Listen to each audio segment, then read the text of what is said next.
on the line. First, let's start with the new auditing that the Attorney General has requested from the Auditor General. In fact, we've seen a couple of institutions audit the National Cathedral Project. Why do you think the Attorney General will be making this request again from your experience as an auditor?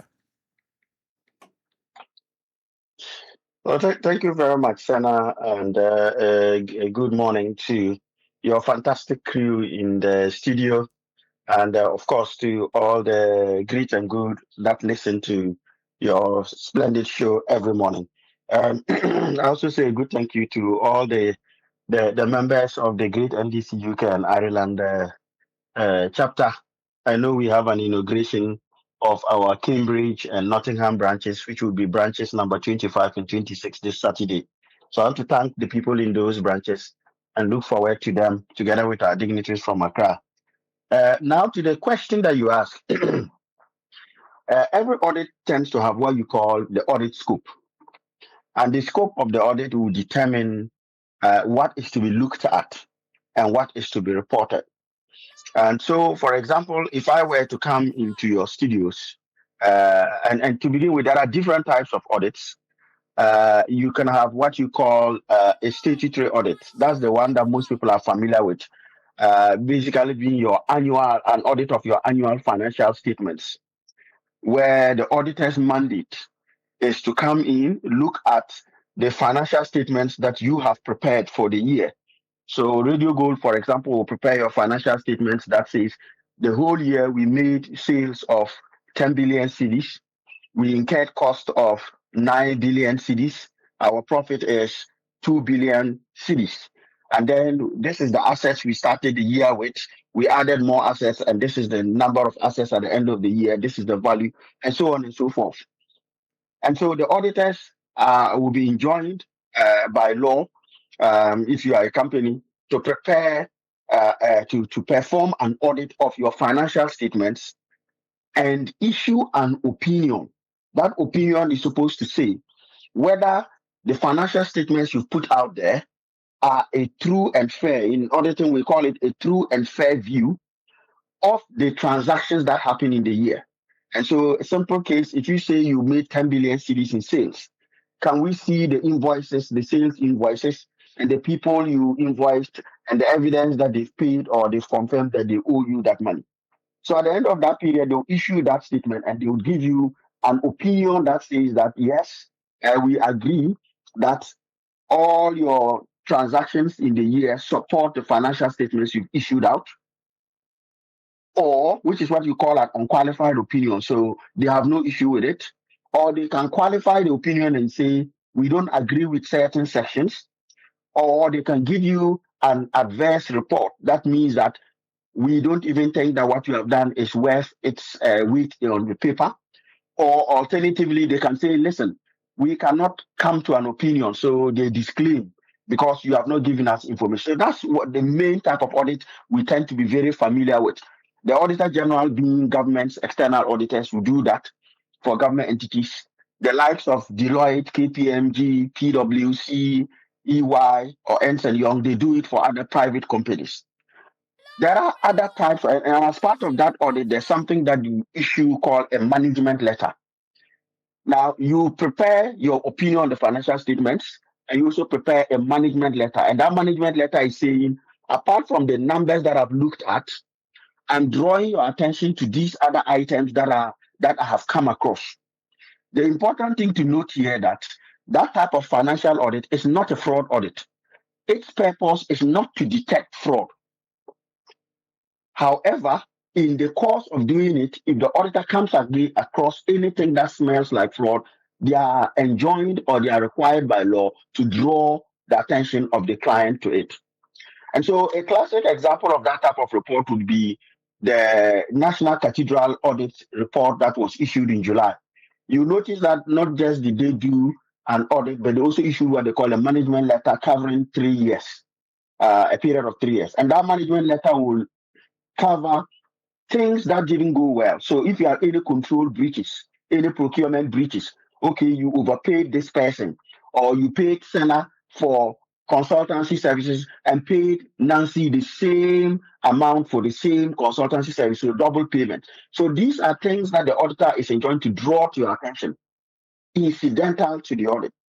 There are other different types of audit. You can have a specific fraud audit, for example, and these are what you tend to call like an agreed upon procedure audit. So we call on, for example, if you remember the 2012 petition, we called on KPMG to come and perform an audit of pink sheets. That was specific procedures that they were giving a mandate that said, go and look at these pink sheets and come and tell us this. Now, I will not bore you with too many, but there are so many different types. You can have the fraud risk audit, you can have agreed upon procedures audit, you can have this kind of audit we're talking about. There are other types of audit, not necessarily external, internal, and the others. But in the context of National Cathedral, for example, we saw the Deloitte and Touche audit report that came out. Such an audit report is not typically suitable. It flags things that have happened. But for the purposes of being able to prosecute somebody, you then need to conduct what you call a forensic audit. The purpose of a forensic audit is to actively collect evidence that can stand its test of time in a court of law. In other words, collect evidence, look at the same situation, and collect sufficient evidence that will be acceptable in the courtroom. If you give a simple example for the NSA case, initial reviews and initial audits showed that we were losing about 400 to 500 million. But when the Auditor General was asked to perform a forensic audit this time round, they uncovered almost 2.2 billion. Because this time around, we are not looking at the transactions from the lens of obtaining sufficient evidence to be able to prosecute the person. You're not just looking at it from the perspective of being able to vouch if the numbers reported in the annual financial statement are true or fair. Mm. And so if you look at these different purposes, it makes sense why the Auditor General says, listen, we received an audit in July thereabouts, which caused President Mahmoud to dissolve the board. It gives us an indication that something is not right there. For the purpose of prosecuting, we now need to collect the appropriate evidence to allow us to prosecute. Okay. And therefore, we have to now perform what you call a reactive forensic audit. Okay. So different audits give you different things for different purposes. So what he's looking for is evidence that can form the basis of a criminal procedure. Fantastic. This is now firming up. Already it is clear from what we saw, right? If somebody has been paid twice, you have been paid, Nancy has been paid. Now we are looking in to see which of you should not have been paid, which of you actually did the work. So if Nancy did the work and you didn't do the work, now we're able to go backwards to how were you engaged, what contract was in place, did you do the work, why were you not paid, what element is criminal, and so on and so forth. So that is effectively what the Attorney General is seeking to do now. Engage forensic auditors. The same auditors can do the same thing. It's just tweak the procedure slightly. This time around, the overriding lens is getting evidential data that allows you to prosecute and or retrieve. And then let me go back to, because you mentioned the NSS matter too. The NSS matter also involved initially the investigators when they had done their work. Remember, I started from 4th Estate, was handed over to the state. They were at 548 million cedis. Now, the forensic auditing established that the monies that were lost were illegally spent up to 2.2 billion. Now, explain to us how, because the Attorney General was clear, said they were illegally spent. Does that mean that all of them involve wrongdoing? Exactly what would have happened in that case for the amount to go up that high? So there could be a number of reasons. And the term wrongdoing in forensic auditing or auditing can encompass a couple of things. For example, I mean, a classic example could be if you I'll come back to this, but if you look at the J plant pool case that was talked about yesterday, overpayments. When you do a forensic review, you now establish, was that overpayment accidental? Right? Clearly, that is still sufficient. If it was accidental, then potentially it's a control breach. Right? But the money can still be retrieved. Was it deliberate? If it was deliberate, you then follow, this is where you are then following the money. So the initial 500 odd million, uncovered stuff. Maybe we just got this number from there. But once you then start doing a forensic review where you take those numbers, you are tracing them to specific bank statements, you are tracing them to specific transactions. You may then trace to that bank statement and find that there's another similar transaction on that bank statement that bears very, very glaring similarities to this. You follow that trail, it's like a rabbit hole, and you come across more. So sometimes you end up with the dominoes effect. And it is not unusual that you start with 500 million before you realize it has more than gone to what, if you like, more than 4 times the amount, quadrupled to over 2 billion. So it is when you start doing a forensic investigation, as the Auditor General did, into it, that you are then able to begin to ascertain what the case was. And so, for example, you started 500 million. We asked the Auditor General, do a forensic. This time, I want you to get evidence. So, as they follow the evidence, they say, okay, this 500 million was paid through here. They go in there and they find there's another billion sitting in there. They open that billion up to see what is it made of, and they find it has similarities. And that is why the auditor, the attorney general, is in the right place, looking to do a more forensic audit of National Cathedral. Nothing stops us from discovering further that upon a forensic audit, you'll find that it even goes below. Now, if you imagine, when we started with the National Cathedral, preliminary sources placed it a bit lower. By the time the Deloitte audit came, it went to 94 million. Nothing stops it going further. And so it is in digging further. The forensics is basically now digging further into the numbers, tracing them to substantive or concrete sources like bank statements, evidence of cash withdrawals, or cash placements that are unexplained. And back to the point, they could be pure control weaknesses, they could be pure fraud, where it is clear that the intention based on the nature of the transaction was intended to shortchange the process, or they could be accidental, in which case you need sufficient evidence to write them off as accidental control breaches, and then steps can be taken to make sure that those control breaches do not occur again. But that is the value of forensic audits. And if the person is indeed innocent, half the time the forensic audits will actually exonerate the person. If it was accidental, the forensic audit will show based on where the money went and how the money went in. For example, if you accidentally transfer radio gold money into your account, once we follow through, we can even see activity in your account. Now, if we see that the activity in your account showed, for example, that you then pass that money onwards to Nancy, then you can come back and tell us it was accidental, right? But if we can see clearly that you then brought it back and you are able to explain how it happened, and we are able to validate that that error is possible without deliberate action, is accidental, then that evidence can exonerate you. So there are different reasons that can be arrived at on the back of a forensic audit, whether it was accidental, whether it was deliberate, whether it's pure fraud or misappropriation, or whether it's just a control breach that allowed it to happen by way of accident. Okay, so it will require, even after you have established this through a forensic audit, are you saying it will require further interrogation? And what process is used to do that? So the tools that you use within the forensic audit will end up with the evidence that you need to go to court. And it is in court that any further interrogation of witnesses will then confirm whether the information that we have uncovered by a forensic audit stands the test of time or not. And these forensic auditors will be called in as witnesses. So, for example, if I were, and being an accountant in my time, I have done these kind of works before on reputable UK institutions. If I am called upon to come and testify, and let's go back to, let's say, in the case of the National Cathedral, or in the case of the buffer stock, and clearly you can see that payments were made to, say, a supplier, and we cannot see evidence of us placing an order with the supplier and receiving the goods, and the payments went in there. Now, what's the next step? The payments then move from there to the account of the CEO. At this stage, as an auditor, I can clearly say this is not accidental, right? If it was accidental, then the supplier would immediately call back and say, listen, I've just received 100 million CDs from you. I haven't supplied you any maize or millet or sorghum. Therefore, what is this money for? You would come back and say that was an error. Then they return the money. Then they have to then investigate on their side, how did that error happen? and what loopholes need to be closed.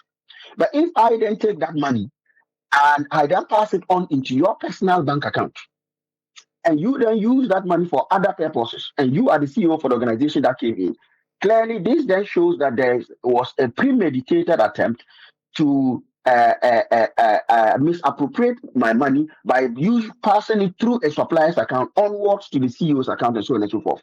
So it's when you do a full-blown forensic audit, as was done in the case of the buffer stock company, that's when you are able to follow the money basically. So the forensic audit will follow the money step by step.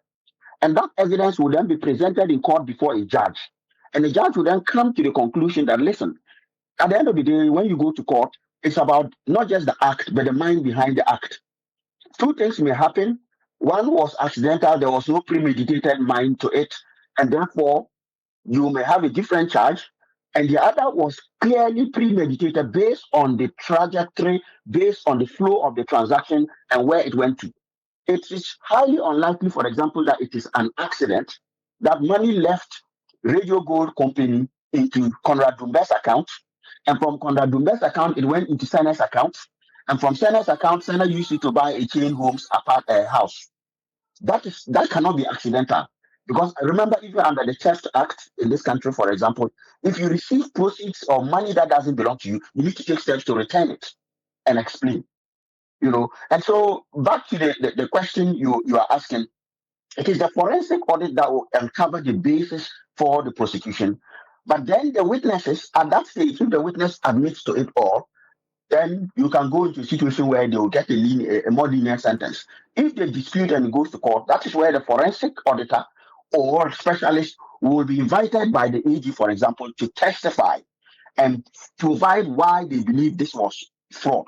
That is where the defendant or the accused will also have the opportunity, they and their lawyers also have the opportunity to also cross-examine the forensic auditor. So the forensic auditor will do a very diligent piece of work to provide evidence. And if that evidence, the Auditor General looks at the evidence and says this won't stand its own in a court of law, then they will not go to court. But if it does, then clearly they will go on and prosecute. Well, we have to bring it to a close, but I want to conclude because you are chairman of NDC UK Ireland. I host the Gold Money Conversation. I've had persistent complaints about the fact that oral space is low, and I'm sure you've heard that. I know there are other many concerns about your party coming to power and everything, but I'm sure you have heard that particular concern, or you may have it yourself, that oral is moving at a slower pace. Have you heard it? And also, does the Attorney General's explanation that this prosecutions, investigations take time and he must do a careful job so he does not fail in court, does this stand up? Is it acceptable? Speaking as a professional auditor, as a chartered accountant and auditor for close to 2 decades, I would say yes, because audit is a painstakingly slow process. It's not deliberately slow, but it's meant to make sure that you can interrogate every piece of information through every possible angle, obtain every possible piece of information that will be able to stand its own in a court of law. If you rush an audit and do a shoddy job, when you get into the dock, and you are being cross-examined, your case will fall apart, and it will be more embarrassing.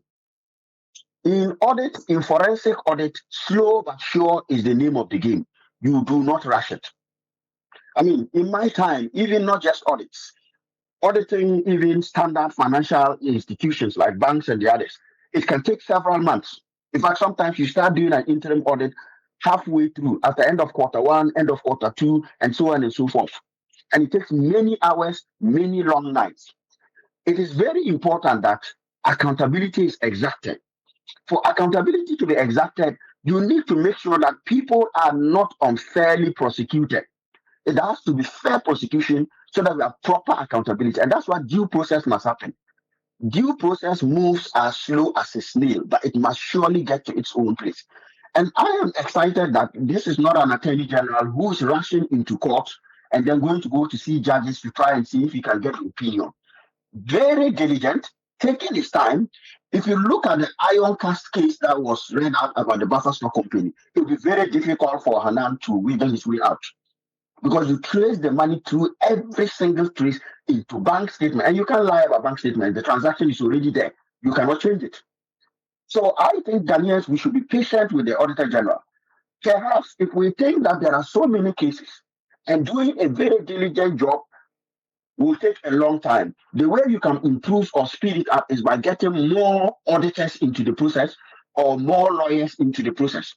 But I would not suggest that the Attorney General should rush because Ghanaians are saying, I will plead with Ghanaians. And as a politician, as a patriot, I want accountability to be exacted, but I don't want anybody to be unfairly targeted. And that's why it must be slow but sure. That is why the level of diligence going on now, any auditor where they are salt, any lawyer where they are salt will tell you this is the way we need to go. So if, for example, we are frustrated because it's just Attorney General and his deputy or a few in there that are doing this, and there are many more thousands of cases, let's recruit an army of forensic auditors or auditors. Let's recruit an army of lawyers and let get them onto the other cases. But we should not cut the process short. We should not cut corners. We must do a very diligent job. So that if at the end our investigations reveal that anybody is innocent, they are let go. If it reveals that clearly there was deliberate fraud, then they must be prosecuted and assets retrieved and they go to jail. If it reveals that these were accidental control weaknesses, meaning we have to strengthen controls at those institutions, then we improve at the institutions in the public management framework by strengthening those controls and making sure it doesn't happen. But I empathize with the Attorney General because I'm a professional auditor. But I can appreciate that not everybody can see it from this lens. So I'll plead with Ghanaians. Let us not rush this. Let us take it slow but sure. Not slow in delivery slow, but diligent slow. That's what I mean. Because if it's worth doing, it's worth doing well. Thank you, and congratulations on that. You said the 25th and 26th branches of the chapter. Absolutely, my brother. Yes, we are steaming full ahead to, and God willing, we will soon exceed 30. Every city in the UK where we have a sufficient critical mass of people interested in flying the flag of the umbrella, we intend to visit them and make sure that we expand the frontiers of the party. You know, by Saturday, we would have doubled the number of branches. We inherited 13 active branches in 2023 October, and approximately in this October, we are taking it to 26, and there is more ahead for the good people of this chapter and for the good of our great NDC. Thank you very much for making time to speak to us this morning. Thank you, and a good day to all your listeners and the fantastic crew in the studio. Conrad Dumbah is chairman NDC UK Ireland branch. We're talking to him about the auditing thing because it was something he has done to close to 2 decades. A chartered accountant, has worked with some of the big 4 auditing firms, among others. So he knows what he's talking about. Nancy, you are now looking at the property